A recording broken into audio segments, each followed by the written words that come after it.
देखिए आप, चूंकि शनिवार का दिन और शनिवार का दिन शनि देव का भी है और अपने बालाजी महाराज का भी है, मेरे बालाजी महाराज का भी है। और यहाँ तो बालाजी उत्तरमुखी भी है और पूर्वमुखी भी है। पूर्वमुखी हनुमान बाल हनुमान कहलाते हैं और उत्तरमुखी हनुमान सीता जी की खोज करके आए हुए हनुमान कहलाते हैं।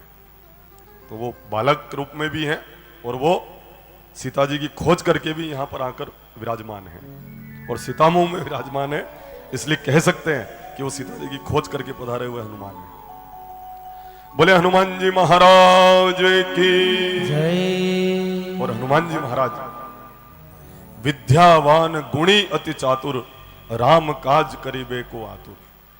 विद्यावान है, गुणवान है और अति चतुर, अति बुद्धिमान है।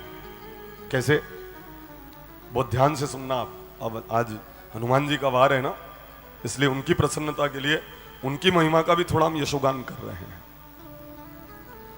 जब लक्ष्मण जी को प्राणहरण करने वाली शक्ति लगी ना, तो हनुमान जी महाराज सुषेण वैद्य को लेने पधारे।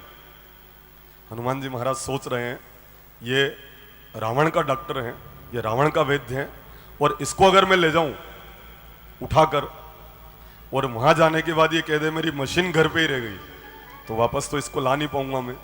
तो एक काम करूं, इसको डिस्पेंसरी सहित उठा लूं।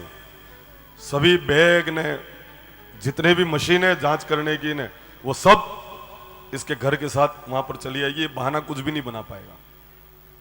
फिर जैसे ही लेकर गए, डिस्पेंसरी के सहित, अस्पताल के सहित आ गए हो, जांच की मशीन, वो एक्सरा ने, सोनोग्राफी ने, अगर जो भी उस समय होगा ना, वो सब यहां पर आ गए डिस्पेंसरी सहित।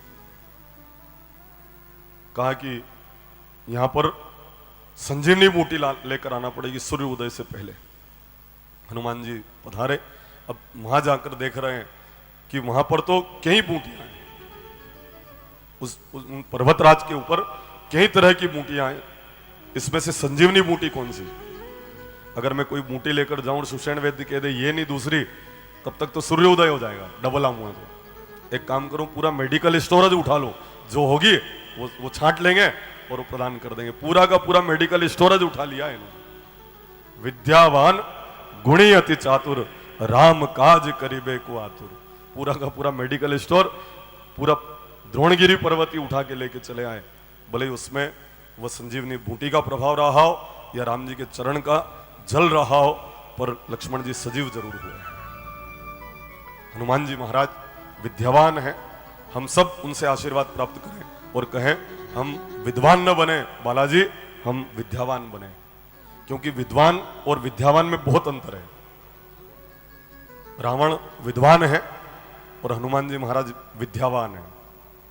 अब जो विद्वान होता है ना, वो किसी की सुनता नहीं है। रावण किसी की भी नहीं सुनता है। मंदोदरी रोज कहती, समझाती थी, पर कभी नहीं मानी इसने, क्योंकि शिकायत और सुझाव पुस्तिका उपलब्ध ही नहीं है। किसी की सुनता ही नहीं है, कोई शिकायत भी नहीं सुनता है, केवल उसको प्रशंसा प्रिय है रावण को।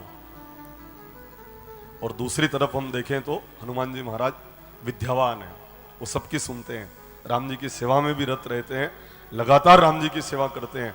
अब फर्क क्या पड़ा? विद्वान था वो ब्रह्म में पड़ा, और जो विद्यावान था उसके कंधे के ऊपर ब्रह्म चढ़ा।